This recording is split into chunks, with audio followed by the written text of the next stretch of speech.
ఇవాళ చిన్ని సీరియల్ వచ్చేసి ఇంకా బాలరాజు ఉష ఇద్దరు కలిసి చేస్తారు కదా సీతారాముని కళ్యాణం చేసిన తర్వాత ఇంకా శ్రీరామనవమికి ఇప్పుడు మీ ఇద్దరు కలిసి చేశారు. మీరు చాలా అదృష్టవంతులు, మీరు చాలా పుణ్యం చేసుకున్నారు. అందుకే శ్రీరాములు మీరు మీ చేత చేయించుకున్నారు వాళ్ళ కళ్యాణం అని చెప్పి పూజారి అంటాడనమాట. అని ఇప్పుడు కళ్యాణం అయింది కదా, మీ ఇద్దరు మీ పెద్దల ఆశీర్వాదం తీసుకోండి అని చెప్పి అంటే బాలరాజు అంటే నాకంటే ఎవరు లేరండి అంటాడు. అంటే అంటే మీ వాళ్ళు అంటూ ఎవరు లేరా అంటే లేదు మా వాళ్ళు అంటూ ఎవరు లేరు అంటే అంటే మీకు కూడా ఆ అమ్మాయిలాగా పెళ్ళి అవ్వలేదంటే అంటే పెళ్ళి అయ్యింది కానీ భౌతికంగా నా వైఫ్ నాకు దూరం అయింది, కానీ దూరమైనా కూడా నేను తను ఉన్నట్టే నేను ఈ కార్యక్రమం చేశాను అంటే అప్పుడు పూజారి అంటాడు అంటే ఆ శ్రీరాముడు సీతని బంగారు సీతని పక్కన పెట్టుకొని చేసినట్ట అని చెప్పి అంటే అవునని చెప్పి అంటాడు. ఇంకా పక్కన ఉన్న కావ్య అయితే ఇంకా ఫీల్ అవుతూ ఉంటుంది. అంటే తనకేమో ఇష్టం ఉండదు అనమాట, తన పక్కన ఉంచడం బాలరాజు పక్కన ఉంచడం ఇష్టం ఉండదు. సో అట్లా తను అడిగిన తర్వాత నీకమ్మా ఇప్పుడు మీ వాళ్ళు ఇక్కడ ఉన్నారా మీ తల్లిదండ్రులు అంటే లేదు ఇక్కడ లేరు ఊర్లో ఉన్నారండి, కానీ నేను వీళ్ళ ఇంట్లో అద్దెకుంటున్నాను, వీళ్ళు నాకు వీళ్ళ కాళ్ళకి నమస్కారం చేసిన మా తల్లిదండ్రులతో సమానం, అంటే వీళ్ళ అన్న వదిన అని నేను అనుకుంటున్నాను, సో వాళ్ళ కాళ్ళకి నమస్కారం చేస్తానంటే సరేనమ్మా నా కాళ్ళకి నమస్కారం చేసుకో అని చెప్పి అంటాడనమాట. అన్న తర్వాత పక్క నుంచి చూస్తూ ఉంటారు ఎవరు వర్మ అంటే దేవు ఉన్నాడు కదా, దేవు నాగవల్లి వీళ్ళు చూస్తుంటారు. నాగవల్లి ఏమో ఎప్పుడు ఛాన్స్ వస్తుందా, ఎప్పుడు చంపేద్దామా అని చెప్పి చూస్తూ ఉంటుంది. సో ఇప్పుడు వచ్చేసి ముందు తను వెళ్ళి అంటే కావ్య కావేరి అని తెలిసినా కానీ బయటపడ్డదు కదా వాళ్ళన్న, సో వాళ్ళని కూడా హ్యాపీగా ఫీల్ అవుతాడు. తన కాళ్ళకి వాళ్ళ చిన్న నమస్కారం చేస్తుందంటే సో మీ ఇద్దరు ముందుకు రండి అని చెప్పి ఆ దంపతులు ముందుకు రమ్మని చెప్పి వాళ్ళ చేతికి అక్షంతలు ఇచ్చి దీవించమని చెప్తారు అనమాట. దీవించమని చెప్పినప్పుడు సో వాళ్ళిద్దరూ దీవిస్తారు. దీవించిన వెంటనే ఇంకా వెళ్దామని చెప్పి ప్రసాదం తీసుకొని ఇంకా వాళ్ళందరికి ఇస్తాడు సత్యం బాబు. ఇచ్చిన తర్వాత ఇంకా వాళ్ళందరూ వెళ్దామని చెప్పి రెడీ అవుతుంటారు. రెడీ అవుతుంటే అప్పుడు పూజారి పిలుస్తున్నారని చెప్పి ఒక అతను నుంచి పిలుస్తాడు. నుండి పిలిస్తే పూజారి పిలిచినప్పుడు సరే వస్తున్నానని చెప్పి వెళ్తాడు. వెళ్తే బాలరాజ్కి ఉషాకి ఆశీర్వాదం అని చెప్పి అక్షంతలు వేస్తారనమాట. అక్షంతలు వేసేసి ఇంకా మీరు వెళ్ళిపోవచ్చు అని చెప్పి పూజారి వెళ్ళిపోతాడు. వెళ్ళిపోయినప్పుడు అక్కడ బయట మాత్రం బాగా గాలి, ఆ గాలికి ఏమవుతుందంటే టెంపుల్కి కట్టిన పూల దండ వచ్చేసి వీళ్ళు ముగ్గురు మెడలో అంటే కావేరి బాలరాజు చిన్ని ముగ్గురు మెళ్ళ పడుతుంది అనమాట. మెళ్ళ పడేటప్పటికి ఇంకా చిన్ని అయితే హ్యాపీగా ఫీల్ అవుతుంది. దేవుడు మా ముగ్గురిని కలిసి ఆశీర్వదించాడు, మేము ముగ్గురు ఒకేలా అంటే కలిసి ఉండాలని చెప్పి ఆశీర్వదించాడు, హ్యాపీ ఫీల్ అవుతుంటుంది.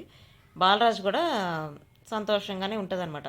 మధ్యలో కావేరికి అంటే మన కావేరికి మాత్రం కొత్త కొత్తలాడుతుంటుంది, అంటే తనకు అసలు ఇష్టం ఉండదు కదా ఇదంతా.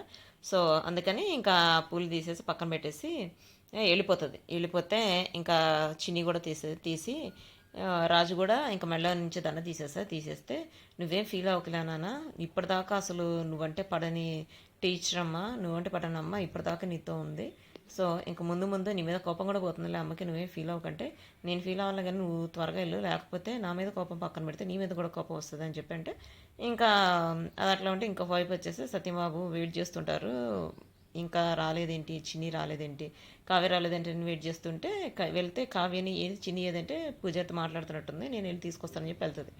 లోపలికి వెళ్ళినప్పుడు అక్కడ మొత్తం వెతుకుతుంటే ఏంటి వెతుకుతున్నారంటే చిన్ని కనిపించే ఒక మా పాప కోసం వెతుకుతున్నారంటే కోనేరు దగ్గరికి వెళ్ళిందని చెప్పి చెప్తారు. ఇంకొక వైపు ఏమో బాలరాజు ఇంకా చిన్నికి చైన్ ఇవ్వలేదు అని చెప్పి చిన్ని ఎక్కడ కనిపిస్తే చైన్ ఇద్దామని చెప్పి చూస్తూ ఉంటుంది. ఇక్కడికేమో చిన్ని మళ్ళీ వాళ్ళ మావయ్య దగ్గరికి వస్తుంది. మావయ్య దగ్గరికి వస్తే అదేంటి ఇప్పుడు టీచర్ అమ్మ నీది కొన్ని కోసం వెతుక్కుంటూ వచ్చిందంటే సరే నేను వెళ్ళి చూస్తానని చెప్పి వెళ్తుంటే ఇంతే తిరుగుతూ ఉండండి వాళ్ళ అత్త అంటుంది అనమాట, ఇంతే తిరుగుతుండండి ఇంకా ఈ రోజంతా ఈ టెంపుల్లోనే ఉందామంటే ఏముందిలే వెళ్ళి తీసుకొస్తుందిలే వెంటనే అని చెప్పి అంటే సరే అని వెళ్తుంది. తీసుకురావడానికి వెళ్తే మొత్తం వెతుకుతుంటే ఇప్పుడు నాగవల్లి ఏం చేస్తుంది మనుషుల్ని పెట్టించి ఇప్పుడు అని అలా అయినా కొనేళ్ళకి తోసేయాలని ఒక ముసలాంకు డబ్బులు ఇచ్చి బిందెతో నీళ్ళు కావాలని చెప్పి ఆమెను అడగమని చెప్పి ఇది నాగవల్లి ఆర్డర్ అని చెప్పి చెప్తే చేస్తానని చెప్పి కావ్య అటు వెళ్తుంటే అమ్మ ముసలిదాన్ని దిగలేకపోతున్నాను కొంచెం బిందెతో నీళ్ళు తీసుకొచ్చిస్తావా అని చెప్పి అడుగుతుంది. ఇంకా ముసలాం అని చెప్పి కావ్య సరే అంటుంది. అది నాగవల్లి చూస్తుంది పక్క నుంచి. నాగవల్లి చూసి తన ప్లాన్ వర్కౌట్ అయిందని చెప్పి అనుకుంటుంటుంది అనమాట. అనుకుంటూ ఉంటే సరే అని చెప్పి ఆర్డర్ తీసుకోవడానికి కొన్నేళ్ళుగా దిగుతుంటే అక్కడ పక్కన ఎవరైతే ఏర్పాటు చేస్తారో వాళ్ళందరూ కూడా అబ్జర్వ్ చేస్తుంటారు టైం కోసం. సో కోనేరులోకి దిగి వెళ్ళి తీసుకురావడానికే వెళ్తుంటుంది. ఇంకా హ్యాపీగా ఫీల్ అవుతుంటుంది ఇంకా జరిగింది నేను అనుకున్నది జరగబోతుందని చెప్పి. ఈ ముసలామేమో అనుకున్నది చేశానని చెప్పి చూపిస్తుంది. చూపిస్తే సరే అని చెప్పి ఇంకా ముసలాం పని అంటే ఆమెకి ఇచ్చిన డ్యూటీ అయిపోయినట్టు ఇంకొక ఆమె వచ్చి తోసేయటం అనమాట. ఇప్పుడు కోనేరులోకి వాటర్ తీసుకురావడానికని లోపలికి వెళ్తుంది కావేరి. లోపలికి వెళ్ళినప్పుడు ఇంక వాటర్ తీసుకురావడానికి చూస్తుంటే పక్కన మొత్తం చూస్తూ ఒక ఒక ఆమె వచ్చేసి ఎవరు చూస్తున్నా లేదా అబ్జర్వ్ చేస్తున్నా లేదా అని చెప్పి వచ్చి ఆ పక్క నుంచి ఉంటుంది. పక్క నుంచుని వాటర్ తీసి పైకి తీసుకొస్తున్నప్పుడు ఓ తోసేయటం అనమాట. అది మొత్తం నాగవల్లి చూస్తూ ఉంటుంది. ఎట్లా చేస్తుందని కూడా నాగవల్లి చూస్తూ ఉంటుంది.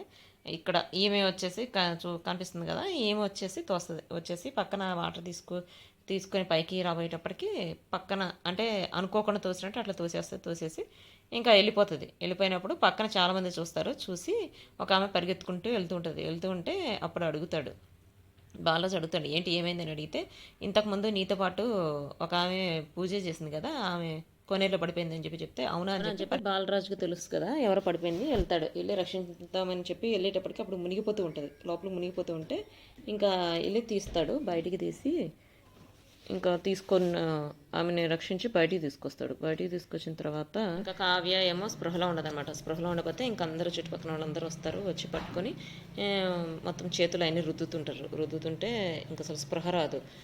పక్కన ఇంకా వాళ్ళ అన్నయ్య వాళ్ళకి అంటే సత్యబాబు వాళ్ళకి ఇంతకుముందు పూజ చేసిన ఆమె కొనేలో పడిపోయిందని చెప్తే అవునా కొనేలో పడిపోయిందా ఎట్లా అని చెప్పి ఇంకా పరిగెత్తుకుంటూ వెళ్తారు. వెళ్ళేటప్పటికి అప్పుడు స్పృహలో ఉండదు. స్పృహలో ఉండకపోయేటప్పటికి ఇంకా చేతులు మొత్తం రుద్ది అట్లా ఆ స్పృహలో తేడా చూస్తుంటారు. ఇంకోవైపు చిన్నికి కూడా తెలుస్తుంది అనమాట ఇట్లా కోనేరులో పడిపోయిందని చెప్పి. అసలు ఏం జరిగింది అని చెప్పి వెళ్తుంటే అప్పుడు వెళ్ళేటప్పటికి బాలరాజు ఉంటాడు అక్కడ. బాలరాజు వాళ్ళందరూ రావడం చూసి పక్కనున్న లేడీస్ ఉంటారు కదా వాళ్ళందరికీ చూడండి అని ఇచ్చేసి పక్కన లేచి నుంచుంటాడు అనమాట. లేచి నుంచిన తర్వాత వాళ్ళ అన్నయ్య వస్తాడు. వాళ్ళ అన్నయ్య వచ్చి ఇంకా పట్టుకుంటాడు. పట్టుకొని చెల్లిని ఉషా అని చెప్పి అంటే అసలు ఎంతకు స్పృహ రాదు. నీళ్లు మింగేసినట్టుంది. నీళ్ళు ఫస్ట్ బయటికి తీయాలంటే ఇంకా పట్టుకొని నొక్కేటప్పటికి నీళ్ళు బయటకు వచ్చేసి స్పృహ వస్తుంది అనమాట. స్పృహ వచ్చినప్పుడు వణుకుతుంటే ఇంకా టెంపుల్లో తనకి ఇస్తారు కదా సీతారాములు కళ్యాణం చేసినందుకు వాళ్ళకి వేసిన వస్త్రాలు ఇస్తారన్నమాట. ఆ వస్త్రం కప్పేసిన తర్వాత ఆ అబ్బాయి లేనిదే అసలు ఈ అమ్మాయి బతికేది కాదని చెప్పి చూపిస్తే ఎవరు అబ్బాయి అని చెప్పి చూపిస్తే రాజుని